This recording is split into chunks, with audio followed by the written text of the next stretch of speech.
Hey, what are we into here? Making tomato sauce. Giant mess. Tomato sauce. Ooh. Good morning, Jason here, Birchfield Family Farm, Oxford, Ohio. Grass-fed Red Devon cattle, St Croix sheep, a whole lot of chickens. I got a good word for you today. This comes from Luke 13. These are Jesus' words. Then he told this parable. A man had a fig tree planted in his vineyard, and he went to look for fruit on it, but did not find any. So he said to the man who took care of the vineyard, "For 3 years now, I've been coming to look for fruit on this fig tree and haven't found any. Cut it down. Why should it use up the soil?" "Sir," the man replied, "leave it alone for 1 more year, and I'll dig around it and fertilize it. If it bears fruit next year, fine. If not, then cut it down."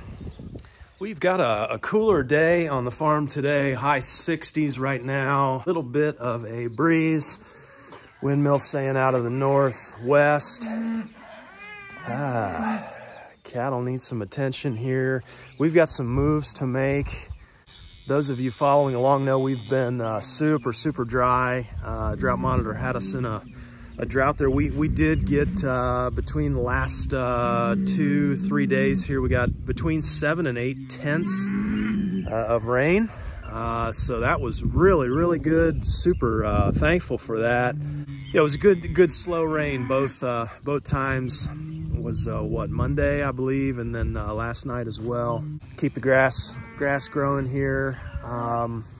Speaking of fruit, I had a semi-local orchardist here that we heard some information through, stone fruit. So apparently stone fruit, if the weather in the wintertime gets below, I believe he said -10, you will not have stone fruit that next year. I thought that was kind of an interesting tidbit there. We had peaches on our in our very young small orchard last year, just 2 or 3, and we were really looking forward to it this year. But noticed there's nothing on the trees, so that must be why, probably why we don't see a whole lot of commercial stone fruit production in our area here. So no stone fruit this year. Let's talk about rotten fruit. Rotten fruit, you know, the kind that it just stinks like you can't imagine. Fruit flies, you know, mainly because it's sat around too long. Did I get this right? Tell me. You know, I was asking my wife the other night, looking through the news cycle, did they spell responsibility wrong? I was asking her. She said, "Yeah, it looks that way." I mean, on the front and center, isn't there another I in there? You know, not only lecturing the working class American on fiscal responsibility when your country's between 30 and 40, trillion in the hole, but you can't even spell the 4th grade word response. I think that was one of my daughter's 4th grade spelling words, right? Oh my. You know, I just want to encourage those of you building homesteads. You're building arks. You're building an ark. You're building a place of safety and of refuge for the coming times, the coming calamity. If there's one thing we can all agree on, I would say it's that things can't continue on the national stage as is, though they have continued for far longer than I thought they would. That's for certain. Anyway, continue building, continue creating. Don't get sucked into the negative news cycles. Take all that, ball it up, and put it towards building, creating, making. God's given us this foresight to build. continue. If you can't, I understand not everybody can get out on land. Not everybody can do this. I get that. But be involved, you know, somewhere that's doing that. This is the beginning, I believe, of a new culture. A new culture. One that's built on the bedrock, the foundation of Christ, and then practically speaking, we're building on that foundation on rock. And there will be fruit. Let's take a look at sheep. Okay, let's go ahead and move sheep here. Get this netting out of the way. Come on, sheeps. So take a look at this here in a second. Let's look these mamas over. Everybody's looking pretty good. This is our next 1/8 of an acre here. I tell you, we've been moving cattle about every day, every other day. Now this is day 2 over there. They've got plenty to eat. One thing I'm noticing is they want to move now. They've still got plenty to eat. You know, we've been leaving half, but they are much more vocal. It's like they get in their little routine too, right?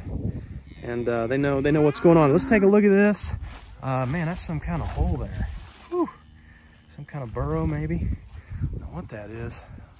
Where it came from. Looking at this, you know, we spent 3 days on this with what do we got over there? 10 ewes and 13 lambs, and put a pretty good hurting on this. You can see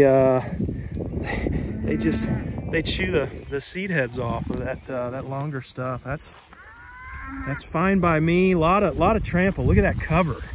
That's just they're putting down that layer of thatch there, keeping that soil covered, some manure on top. I like what I see here with 3 days. They were a little more vocal today, telling me that you know, definitely time to move here. Looking at what we're coming on to, this has been about 30 days recovery here, and I tell you, with being in drought, of course we've had the rain here the past couple days, but this is I'm pretty pleased with this stand here. You know, again, we'll shoot for that 3 days on this, but yeah, getting so tall here, it's even kind of hard to see them. Okay, I'm almost certain I heard a baby rabbit squeaking here. I don't see it, but I was down here. Let's take a look at this. A look at this soil, and you know, you almost can't get to it. It's so covered.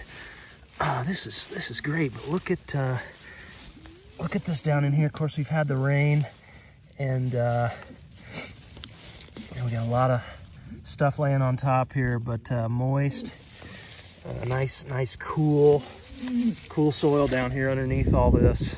Good stuff. Exactly what we want. We want that soil to be a sponge, right? We want that soil to be a sponge. Keep it covered. Soak up that rain. Again, letting this grass go a little longer. You're going to have that root infiltration, creating those spaces for the water. You're going to retain more moisture. Okay, I got to brag on one of our mamas here. This here is Nanny Piggins. Call her Piggins for short. Kids gave her that name because when she eats, she sounds like a pig. Don't know why that is. She's the only one that does that. But these are her triplet rams here. Triplet rams.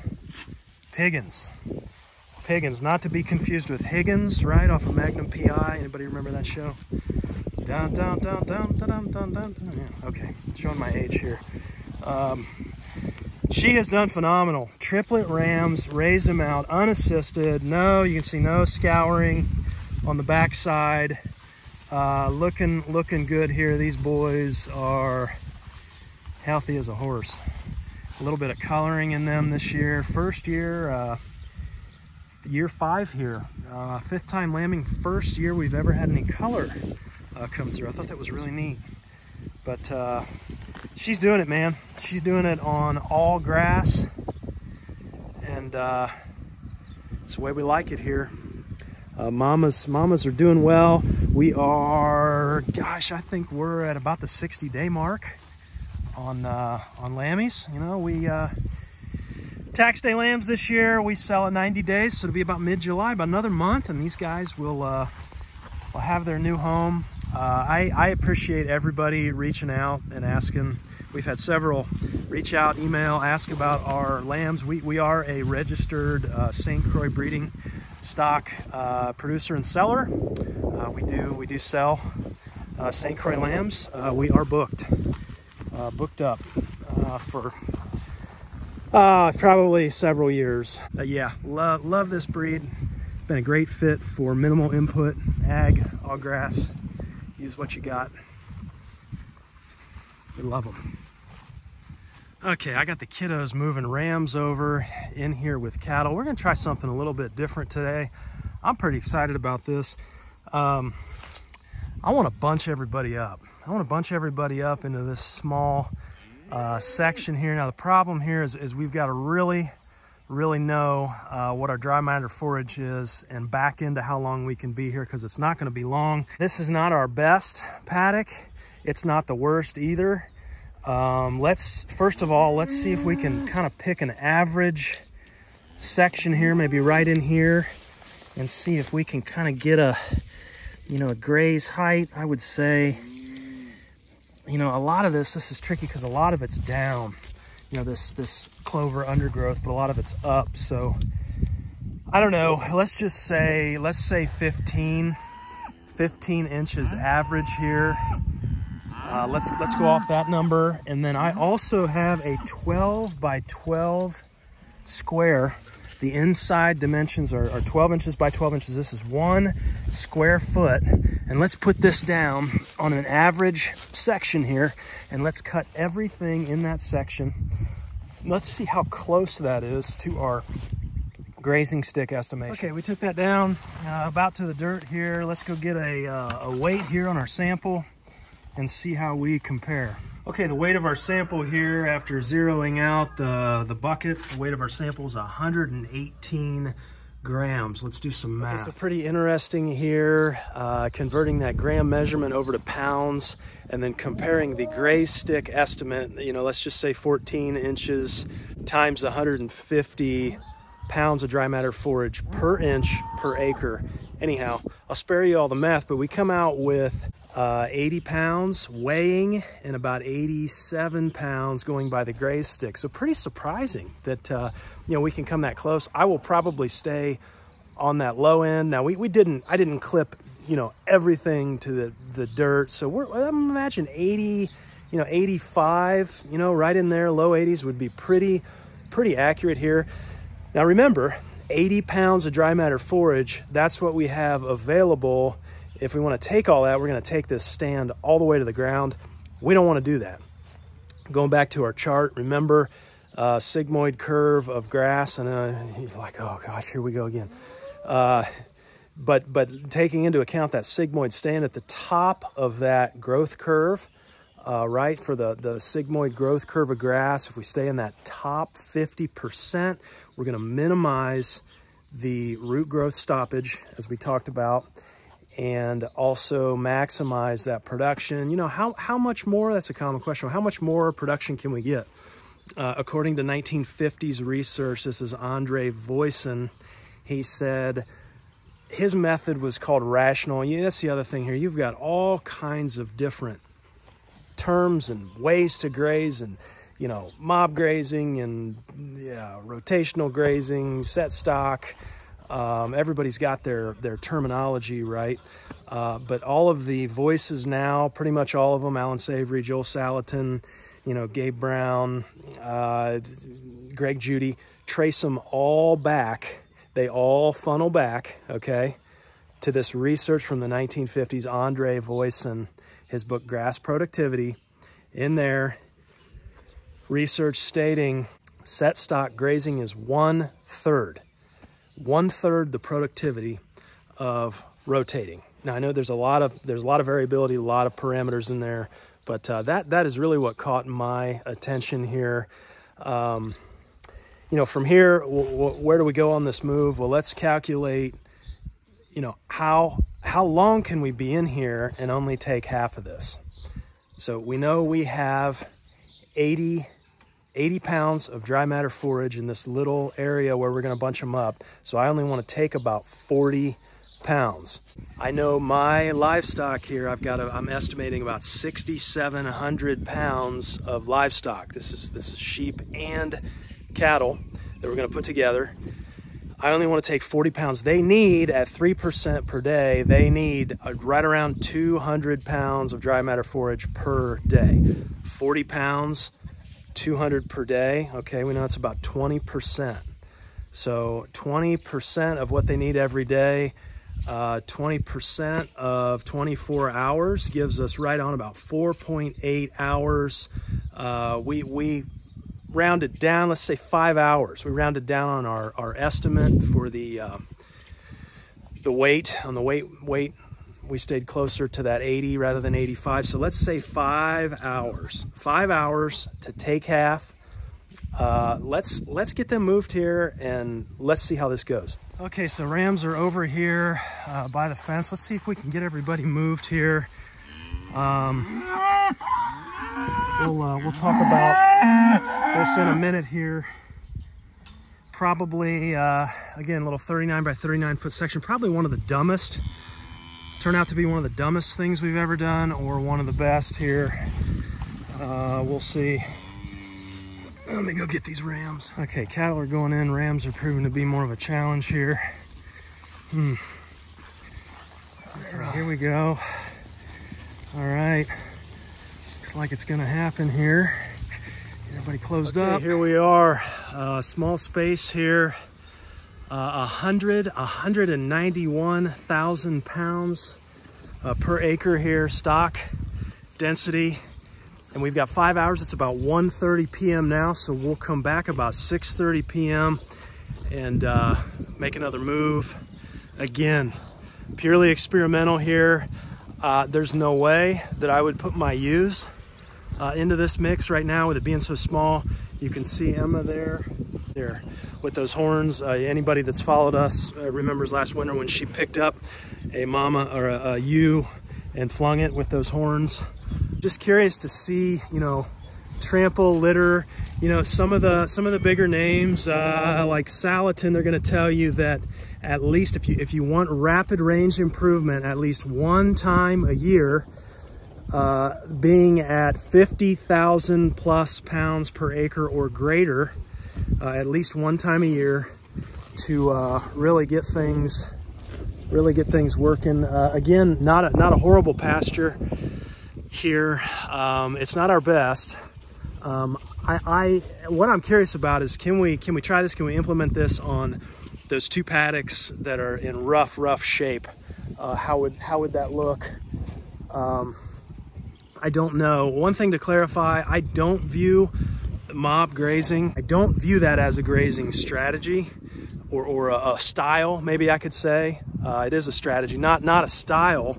Whereas, that's what we do mob grazing. Well, no, it's just a tool. You know, it's a tool that we can use for supposedly rapid range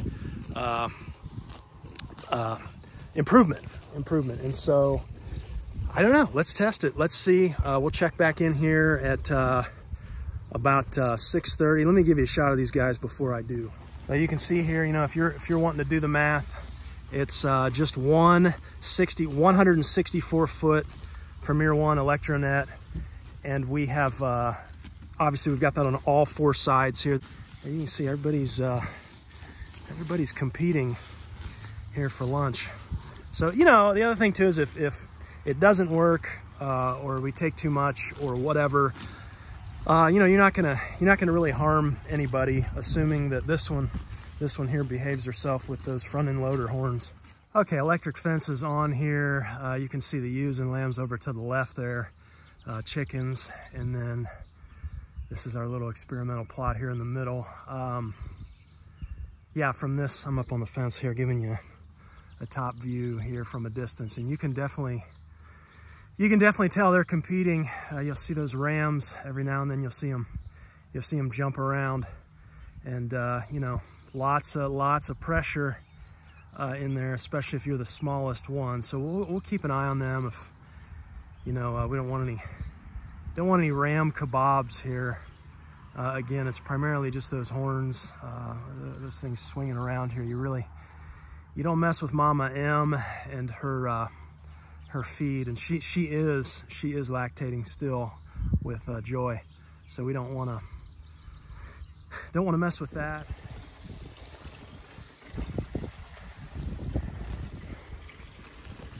Okay, those rams are definitely getting a workout.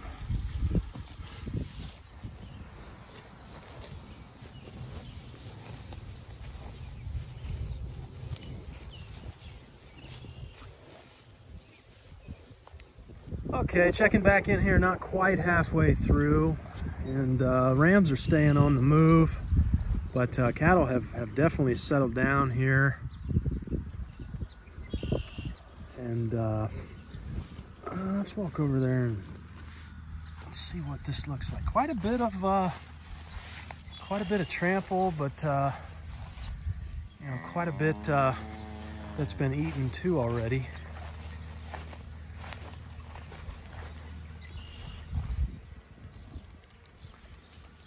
All right, we'll check back. Okay, so about halfway through here. Looks like we had a couple of them bust out. Oh boy. Thankfully, nobody's tangled in the net. This thing was red hot. And they still got out. Let's see what we can do here. Okay, so just judging by the look of these animals, they're very, very noisy. The cattle are. I guess you can make the case, you know, they're not used to this, which they're not. We've never done this. But having those two that escaped here when this fence was pretty hot, I think, to be honest, we're pretty fortunate that nobody got tangled up. I think that's one of the drawbacks here to the way that we're doing this. If I was to do this again, and we will do this again, I'm gonna take single strands of wire and wrap those maybe 2 or 3 times around an area, just because they get tangled in this, and that's a nightmare. We don't want that. And just seeing some of these, yeah, see these rams are still kind of getting cornered and then jumping out. I think with this netting here, it's kind of a recipe for disaster. So we'll circle back on this. I am going to let everybody out here into our 1/4 acre. And, you know, we've only done about half the time. I realize that. But let's get in here and take a look, see if we can notice any kind of increase in impact. Yeah, see, that's what I'm talking about. Putting those horns down. Okay, so just got everybody out here on the rest of this 1/4 acre and got the fence removed here. And, you know, looking this over, I mean, we can certainly tell a difference between where we were and what we just went on to. Looking at this though, our little mob graze section, and comparing that back here, this was the 1/4 acre we came off of today and went on to that mob graze site. And, you know, we've got a lot of trample over here. 6,000 pounds times 25,000 pounds stocking density per acre over here, 25, 26, and then our almost 200,000 pounds here. Now, again, I realize you can make the argument that we were only here half the time. Even so, they did really graze down some spots shorter than I like to see it. I mean, you know, we walk over here and, you know, I've got this stuff's like bare dirt here. They just killed this whole section here. Not really liking to see that. I don't think our math was off. I just think they don't consume in the linear consumption pattern that we figured, right? I mean, they were probably kind of, shouldn't have been hungry. We left half this, but they were ready to move. So they came over and took it all out on this patch here. To be honest with you, you know, looking at this, I'm kind of struggling to see a difference between this and that. Now I realize it's the same day, you know, maybe, you know, what are we talking about difference wise? Well, 200,000 pounds per acre and 25,000 pounds per acre over there. So 8 times the impact here. Now impact means manure load and trample. You know, I there might be a bit of a difference here in terms of trample, but I'm kind of, to be honest, I'm struggling to see a huge difference the same day. And I will definitely keep an eye on this patch as we go forward. To be honest with you, I would maybe even favor this pasture here that we came off of a little bit over that mob graze section, just because I think that over there it's just taken down too short in spots, and I know I've got to keep that ground covered right now in drought. You can see the amount of trample here. You know, so many times in farming we want things to be simple, and they can be, but we want complex things to be simple. We want linear relationships. We want to be able to say for sure, right, and to predict, and to I think we want to be able to do what's best. But I think sometimes that oversimplification, specifically in regards to just taking what others say as the best way to go, can really be problematic. And that's simply because it is complex. Nature is chaotic. The farm is chaotic when we try and mimic those systems. And what the big takeaway, I think, is what works for one person in one area of the country doesn't necessarily work for everyone. You know, I saw this pan out with the gardening, the Back to Eden. Remember the Back to Eden movement? Great, spiritual teachings kind of mixed in with gardening, and using wood chips, and that's awesome. That's awesome. But if I took that, from out west and tried to do that here, it's a different environment. So you saw this kind of like this backlash then with, oh my gosh, I thought this was, the way to go. And well, it can be, but not for everyone. It's different and it's complex, and we have unique climates and areas. And the takeaway for me on mob grazing, which by the way is traditionally defined as anything above 100,000 pounds per acre stock density, and we were almost double that here. It would take actually more than 5 times the labor, setting up fences. It would take over 5 times the water, because we'd be dumping the water each time we move, and I'm not switching waters. That's not in the cards. And so I think, you take in that extra water consumption, the extra labor, and to me I don't see it yet, maybe with time. But again, I do still view this as a tool. Can it improve ground? I don't know. I think it's still a curious question in terms of, 5 times the inputs for around the same, what I can see as the same level of trample. That's tough. It's tough to justify, no matter what the big names are telling us, right? And so, we'll try it again. We'll circle back. I do still think, I know that there is productivity to be had in rotating versus just set stock grazing. And again, about 3 times or a 300% increase in rotating animals, because we're in trying to stay in that top half of that growth curve of grass. More productivity there versus set stock grazing and selectively grazing and taking all the way down. I've seen that. We've seen that productivity. So, bottom line, you have to pick and choose what works for your farm. For us here, experientially, maybe this is the takeaway from what I've seen and observed: chickens, turkeys, the bird pressure, running that behind the ruminants, that has given us 4, 5, 6 times the amount of grass, the amount of growth where we ran those birds last year versus where we didn't in the pasture. So at this point, I would rather put time and energy, labor into moving birds behind cattle. Been a little hesitant to do that here this year with being so dry and drought. A little bit of extra recovery running them behind.